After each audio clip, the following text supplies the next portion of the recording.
Hello dear student. इससे पहले भाग में हमने मानव जनन ह्यूमन रिप्रोडक्शन के पहले भाग में नर जनन तंत्र मेल रिप्रोडक्टिव सिस्टम्स की बात क्लियर होगी। अब इसके बाद हम आते हैं फीमेल रिप्रोडक्टिव पार्ट्स के बारे में। ठीक है, जो फीमेल रिप्रोडक्टिव पार्ट्स हैं ये भी दो कैटेगरी में डिवाइडेड हैं। पहला प्राथमिक लैंगिक जनन अंग और दूसरा द्वितीय क्या सहायक लैंगिक जनन अंग। प्राथमिक लैंगिक जनन अंग जो कि मेन जो है जनन के समय सहायता करता है। जैसे मेल में क्या थे टेस्टिस, उसी प्रकार फीमेल में ओवरीज अंडाशय। और जो सहायक जनन अंग हैं ये हेल्प करती हैं जैसे अन्य जननांगों की, जैसे गर्भाशय है, गर्भाशय ग्रीवा जो कि एक जोड़ी होते हैं, सर्विक्स जिसको बोलते हैं। उसी प्रकार से बाह्य जननेंद्रियां एक्स्ट्रा जेनेटेलिया, और उसी प्रकार से आपके जो हैं स्तन ग्रंथियां हैं, और आपकी जो हैं अंडवाहिनी ओविडक्ट या फैलोपियन ट्यूब। तो आइए इसके विस्तृत जानकारी थोड़ा प्राप्त कर लेते हैं। तो ह्यूमन रिप्रोडक्शन का जो है फीमेल पार्ट हम पढ़ते हैं। मादा जनन तंत्र, मादा जनन तंत्र, फीमेल रिप्रोडक्टिव सिस्टम या पार्ट्स।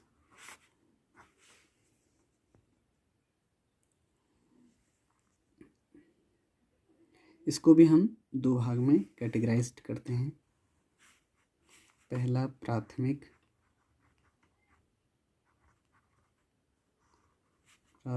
जनन अंग,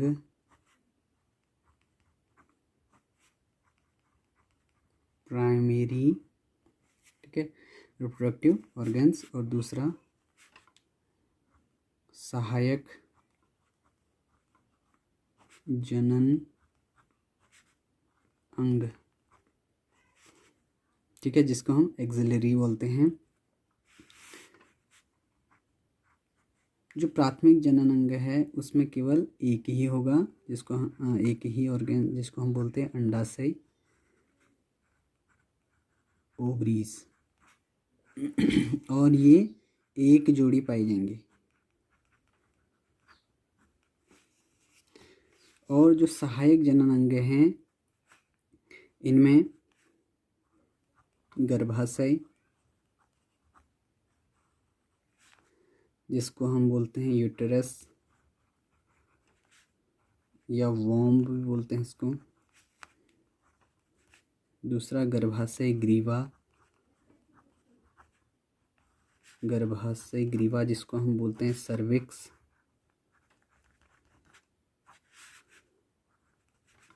योनि वेजाइना, बाह्य जननेंद्रियां, एक्सटर्नल जेनिटेलिया,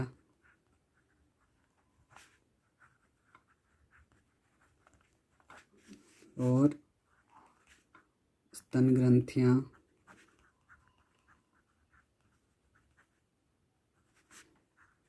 और अंडवाहिनी,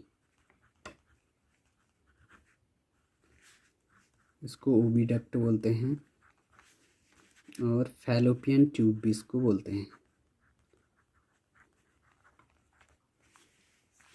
तो इतनी चीज़ें इसमें जो होती हैं पाई जाती हैं फीमेल रिप्रोडक्टिव ऑर्गन्स में। प्राथमिक अंग जिनको हम प्राइमरी रिप्रोडक्टिव पार्ट्स बोलते हैं, अंडाशय होते हैं और एक जोड़ी पाई जाती हैं। उसी प्रकार सहायक जनन अंग में गर्भाशय, यूटेरस, और इसको वॉम्ब भी बोलते हैं, गर्भाशय ग्रीवा, सर्विक्स, योनि वेजाइना, बाह्य जननेंद्रियां, एक्सटर्नल जेनिटेलिया, स्तन ग्रंथियां, अंडवाहिनी, फैलोपियन ट्यूब्स, और निषेचन इन्हीं फैलोपियन ट्यूबुल्स में होता है। ठीक है, तो जो जननेंद्रियां होती हैं ये इस प्रकार व्यवस्थित रहती हैं।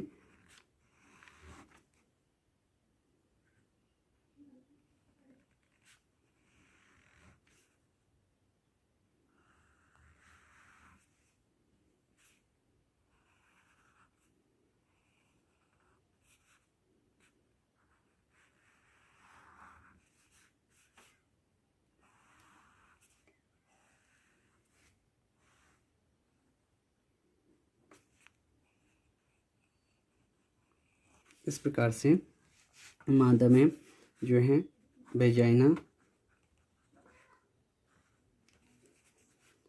यहाँ पे गर्भाशय ग्रीवा, सर्विक्स,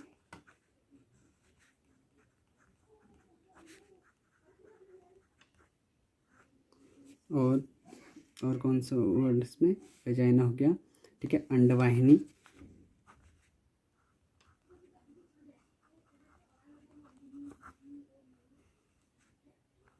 ओविडक्ट,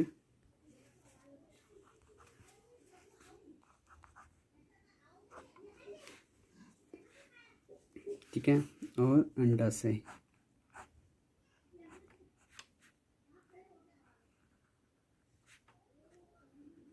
ये फिम्बरी पर ऐसे अटैच रहता है अंडाशय।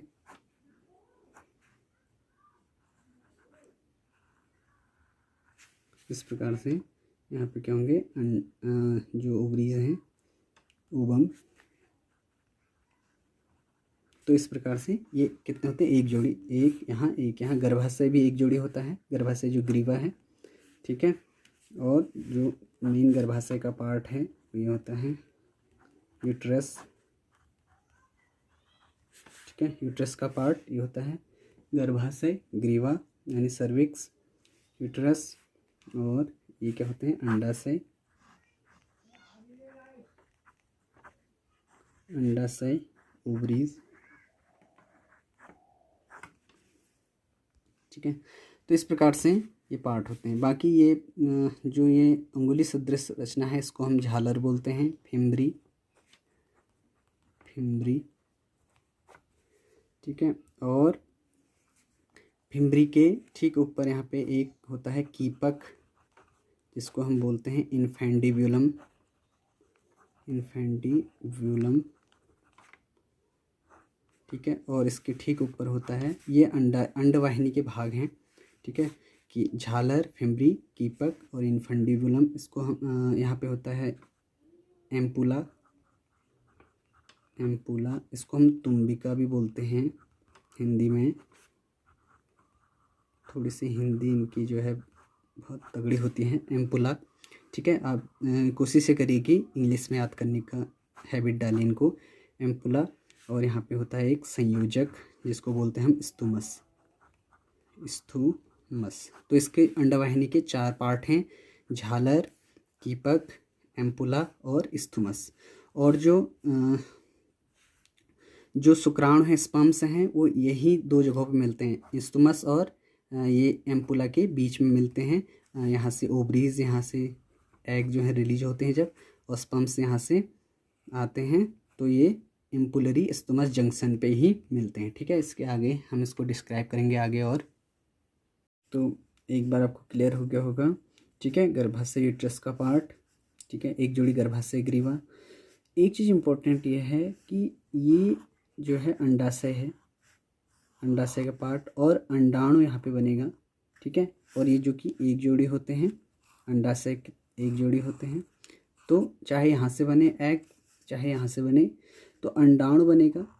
और ये अंडाणु फिम्बरी के द्वारा, जो ये झालर है, ये फिम्बरी के द्वारा निकलते हुए कहाँ पे आता है, इस स्थान पर आता है, एम्पुला वाले स्थान में आता है, ठीक है। और उसी प्रकार से जब स्पर्म्स रिलीज होते हैं, ठीक है, जब स्पर्म्स रिलीज होते हैं तो वे भी इस स्थान पर मिलते हैं, ठीक है, इसी स्थान पर, एम्पुला स्टोमस के यहाँ पे, क्योंकि अंडवाहिनी के 4 भाग बताए थे, फिम्बरी, इन्फेंडिब्यूलम, एम्पुला और स्थूमस या संकीर्ण पथ भी हम इसको बोलते हैं। तो यहाँ पे जब स्पर्म्स रिलीज होते हैं या एग रिलीज होते हैं तो दोनों आपस में यहाँ पे फ्यूज होते हैं, इस फैलोपियन ट्यूब के जो अंडवाहिनी का ये पार्ट है, इस जगह पे मिलते हैं। और इसको क्या बोलते हैं, एम्पुलरी स्टोमस जंक्शन, इसको बोलते हैं एम्पुलरी स्टोमस जंक्शन, एम्पुलरी, बहुत इम्पोर्टेंट है, स्टोमस जंक्शन, एम्पुलरी स्टोमस जंक्शन। अगर हिंदी में कहना चाहें तो एम्पुला को क्या बोलते हैं, तुम्बिका जो कि बहुत कठिन शब्द है, तुम्बिका, और स्तुमस को बोलते हैं संकीर्णन,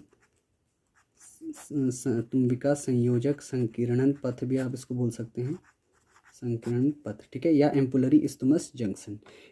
जो है मैं बार बार कह रहा हूँ आपसे कि इनको इंग्लिश में याद करा करिए ताकि आपको समझने में भी बहुत ईजी हो, ठीक है। तो फिम्बरी के द्वारा ये रिलीज जब एग होते हैं और जो वेजाइना के द्वारा स्पर्म्स जब यहाँ पे आते हैं तो कौन से स्थान पे मिलते हैं, एम्पुलरी स्तुमस जंक्शन पे। चलिए अब हम बात करते हैं युग्मक जनन की, यानी कि गैमेटोजेनेसिस।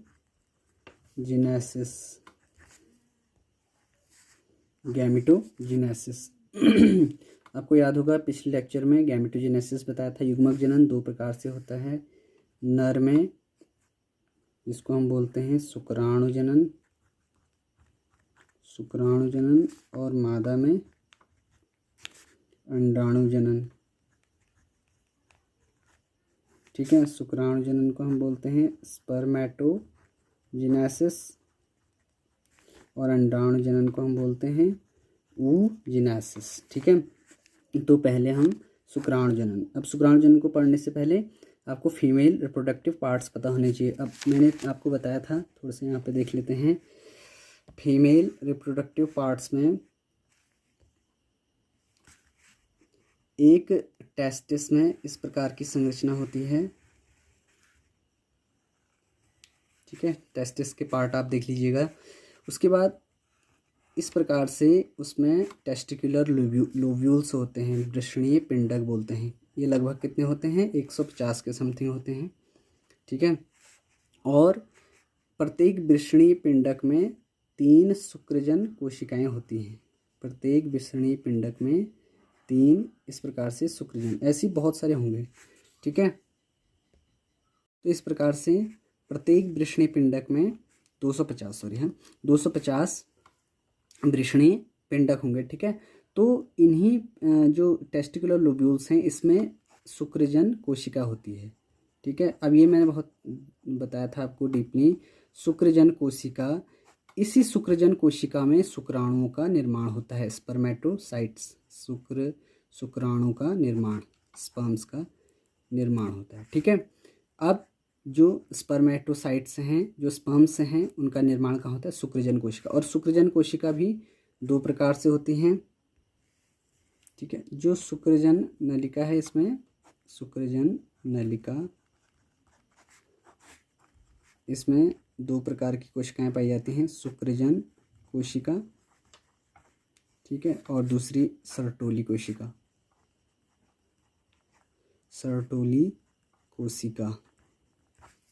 ठीक है। तो जो ये सर्टोली कोशिकाएं होती हैं ये तो स्पर्म्स को जो होती हैं पोषण प्रदान करती हैं, ठीक है, न्यूट्रिशन प्रदान करती हैं, और इसी शुक्रजन कोशिका से शुक्राणु का निर्माण होता है, ठीक है। अब इसी को ही हम यहाँ पे देखते हैं, इसी शुक्राणु जनन के अंतर्गत हम इसको देखते हैं, शुक्राणु जनन, ठीक है। अब शुक्राणु जनन, जनन मैंने बताया था फॉर्मेसिस, यानी कि शुक्राणुओं के निर्माण की प्रक्रिया को ही शुक्राणु जनन कहते हैं। शुक्राणु के निर्माण की प्रक्रिया को शुक्राणु जनन कहते हैं, ठीक है। अब जो शुक्राणु जनन स्पर्मेटोसाइट से हैं, इसको हम इस प्रकार से देखते हैं, ठीक है। मान लो ये एक सर्टोली कोशिका जो है वो तो समाप्त होगी। अब शुक्रजन कोशिका में केवल शुक्राणु है, ठीक है। शुक्रजन कोशिका, इसको हम शुक्रजन कोशिका लिख देते हैं यहाँ पे,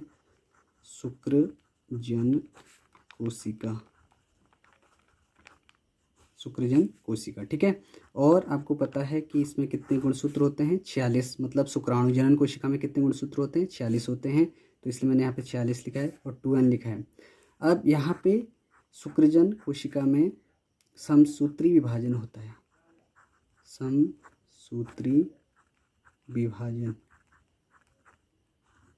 माइटोसिस, और समसूत्री विभाजन से 2 कोशिकाओं का निर्माण होता है, ठीक है। 2 कोशिकाओं का सेम 2n है तो 2n ही जाएंगे, ठीक है। सेम कोशिकाएं, 2n यहाँ भी जाएंगी। तो मैं एक ही बता रहा हूँ यहाँ पे, 2n यहाँ पे भी बनेगा, ठीक है। तो मैं एक ही बता रहा हूँ आपको। उसके बाद जब यहाँ पे शुक्रजन कोशिका से समसूत्री विभाजन होता है तो एक कोशिका का निर्माण होता है, उसको बोलते हैं प्राथमिक शुक्रजन कोशिका। प्राथमिक शुक्रजन कोशिका, प्राइमरी स्पर्मेटोसाइट्स, प्राइमरी स्पर्मेटोसाइट्स, ठीक है। उसी प्रकार से जब इसमें समसूत्री विभाजन होता है, नेक्स्ट इसमें फिर अर्धसूत्री विभाजन होता है। अर्धसूत्री विभाजन, अब आपको पता है कि अर्धसूत्री विभाजन 2 फेजेज में होता है और 4 कोशिकाएं बनती हैं, ठीक है। और समसूत्री विभाजन में 2 कोशिकाएं बनती हैं और अर्धसूत्री विभाजन में 4 कोशिकाएं। तो जब अर्धसूत्री विभाजन फर्स्ट होता है, मियोसिस फर्स्ट, तो गुणसूत्र की संख्या सबसे पहले तो आधी हो जाती है, आधी इसकी होंगी, आधी इसकी होंगी, ठीक है। चलो इसको भी बना देता हूँ यहाँ पे। तो गुणसूत्र की संख्या आधी आधी होगी, ठीक है। और एक द्वितीयक कोशिका, शुक्रजन कोशिका का निर्माण होता है। द्वितीयक शुक्रजन कोशिका का निर्माण होता है। सेकेंडरी स्पर्मेटोसाइट्स, ठीक है। तो n इसी प्रकार से नेक्स्ट इसमें फिर अर्धसूत्री विभाजन द्वितीय होगा, अर्धसूत्री सेकंड होगा। तो प्रत्येक से 2 कोशिकाएं बनेंगी, ठीक है। 2 इससे, 2 इससे, और फिर इससे भी 2 बनेंगी, तो तब 4 कोशिकाएं बन जाएंगी, ठीक है। यहाँ पे भी सेकंड होगा। अब तो जो कोशिका का निर्माण होता है इसको बोलते हैं शुक्राणु प्रसू, स्पर्मेटिड्स, ठीक है। शुक्राणु प्रसू, शुक्राणु प्रसू स्पर्मेटिड्स। और इन्हीं शुक्राणु प्रसू से फिर स्पर्म्स का निर्माण होता है।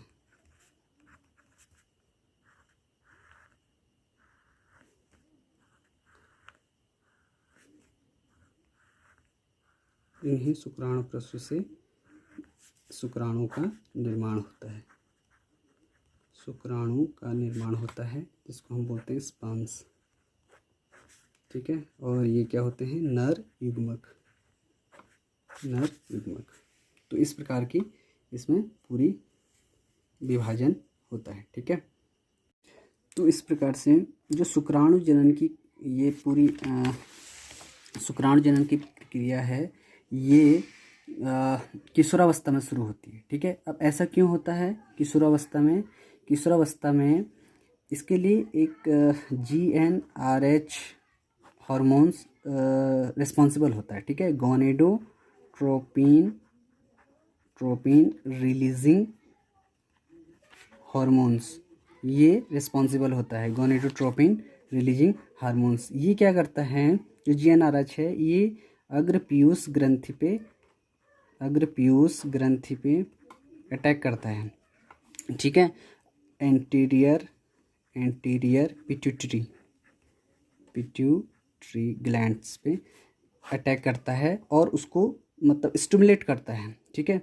और स्टिमुलेट के दौरान जो होते हैं 2 हार्मोन्स रिलीज होते हैं, LH और FSH, ठीक है, ल्यूटिनाइजिंग हार्मोन और फॉलिकल स्टिमुलेटिंग हार्मोन। तो जो ल्यूटिनाइजिंग हार्मोन है, ये जो अंतराली कोशिकाएं पढ़ी थी आपने, लीडिंग सेल्स, उन पे अटैक करता है और ये ही रिस्पॉन्सिबल होता है टेस्टोस्टेरोन को रिलीज करने में, ठीक है। तो ये प्रक्रिया इसमें होती है। अब इसको पढ़ने से पहले थोड़ा शुक्राणु की संरचना पढ़ लेते हैं, जो कि बहुत इम्पोर्टेंट है। इसमें शुक्रजनन में एक टॉपिक और बचा है, शुक्राणु की संरचना, ठीक है। Sperms, structure of sperms. जो शुक्राणु स्पर्म्स हैं, इस प्रकार से विभाजित रहता है, 3 भागों में ये सर्कुलर रहता है।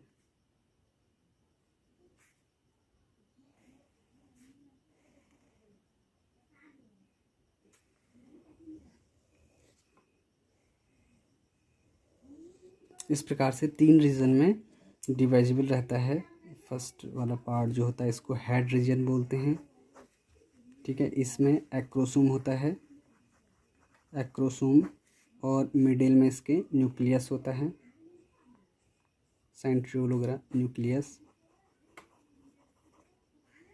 जो केंद्रक पदार्थ हैं हेड रीजन में रहते हैं।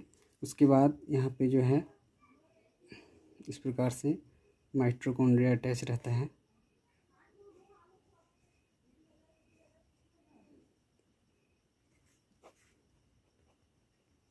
माइटोकॉन्ड्रिया जो कि 10 से 14 होते हैं, और यहाँ पे एंड पीस होता है, ठीक है, टेल रीजन। तो ये 3 भागों में डिविजिबल रहता है। हेड रीजन, इसको बोलते हैं मिडिल पीस, मध्य रीजन, या नेक भी आप बोल सकते हो इसको, ग्रीवा। उसके बाद मिडिल पीस, जो मिडिल पीस में माइटोकॉन्ड्रिया रहता है, और टेल रीजन। तो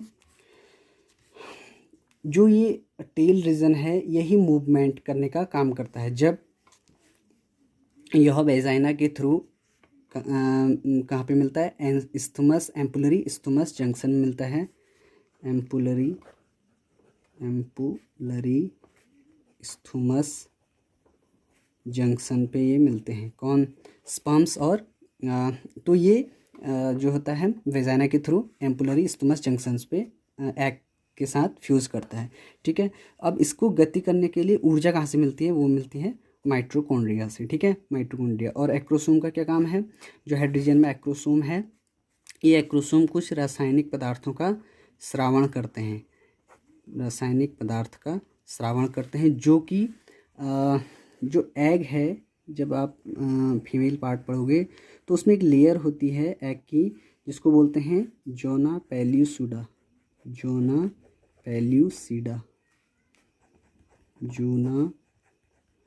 पेल्यूसिडा। तो इस रीजन को ये एक्रोसोम जो होता है अंदर, मतलब कि उसका वेदन करता है और एग के अंदर प्रविष्ट होता है, ठीक है। तो वहाँ पे एक्रोसोम का यूज़ होता है। तो it's all about structure of sperms. Thank you. तो अभी कुछ प्रश्न आपके लिए हैं, इन प्रश्नों का सही उत्तर आप मुझे लिख के बताएंगे, ठीक है। पहला क्वेश्चन है मेरे लिए, आपके लिए, सर्टोली कोशिका का कार्य बताइए। देखिए, शुक्रजन नलिका में बताया था ना, शुक्रजन नलिका में 2 कोशिकाएं होती हैं, शुक्रजन कोशिका और सर्टोली कोशिका। तो सर्टोली कोशिका का कार्य बताइए आप। उसके बाद दूसरा क्वेश्चन है, अंतराली कोशिका, लीडिंग कोशिका कौन सा हार्मोन स्रावण करती है, ठीक है। नर में मेन हार्मोन जो होता है वो कौन सा स्रावण करती है। अंडवाहिनी के सभी भागों के नाम बताइए। फिर शुक्राणु अंडवाहिनी के किस भाग में मिलता है, ठीक है। कौन सा ऐसा स्थान है, अंडवाहिनी के 4 भाग हैं, कौन से स्थान पे शुक्राणु मिलता है। शुक्राणु को गति के लिए ऊर्जा कहाँ से प्राप्त होती है, ठीक है। प्रश्न तो बहुत हैं, लेकिन आप 5 प्रश्नों के उत्तर मुझे इसमें बताइएगा ज़रूर कमेंट बॉक्स में, और उसके बाद जो है आप मुझे स्टूडेंट लिख के बताइए। Thank you very much.